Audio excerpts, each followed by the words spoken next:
নামাজ রোজার মতো আবশ্যকীয় ফরজ হচ্ছে হালাল পন্থায় ইনকাম করে নিজে খাওয়া, অপরকে খাওয়ানো।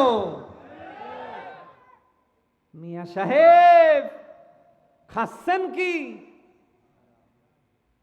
আর জুমার দিন সামনের কাতারে, তাও আবার যায় নামাজ বিছিয়ে রাখে। শয়তানের নামাজ হয়? আচ্ছা, নামাজের কাজ কি বলেন তো? নামাজের কাজ কি?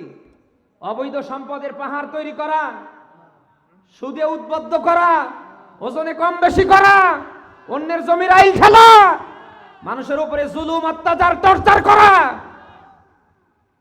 ১,৫০০ বছর পূর্বে সূরা আনকাবুতে আল্লাহ ব্যাখ্যা দিয়েছেন। ৪৫ নম্বর আয়াতে পাবেন। কোন গতানুগতিক কথা বলছি না।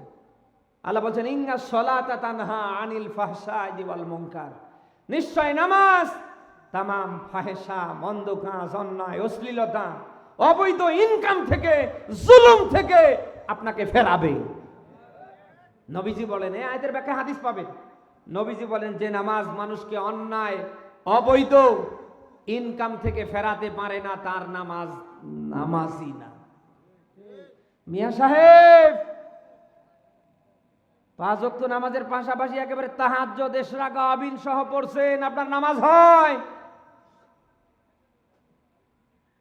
এদেশে অনেক হুজুর আছে, কি করেন করেন, অন্তত নামাজটা পড়েন। কি করেন করেন মানে চুরিও করবে, নামাজও পড়বে নাকি?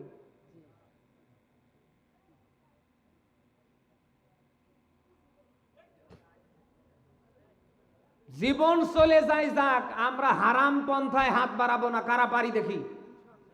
হাত উঠান, হাত উঠান, হাত উঠান। মরে যাব, এরপর হারাম পন্থায় ১ টাকা ইনকাম করব না।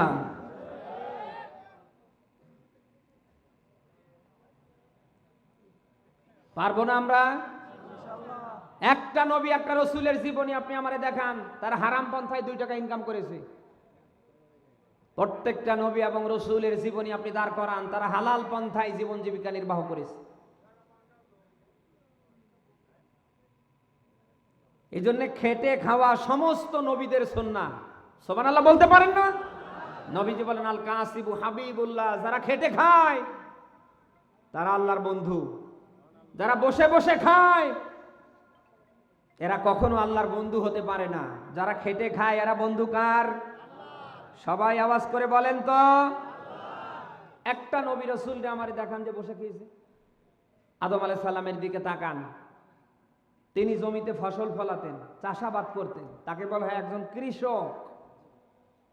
হযরতে নূহ নবীর দিকে তাকান, তিনি গাছ কাটতেন, তক্তা বের করতেন,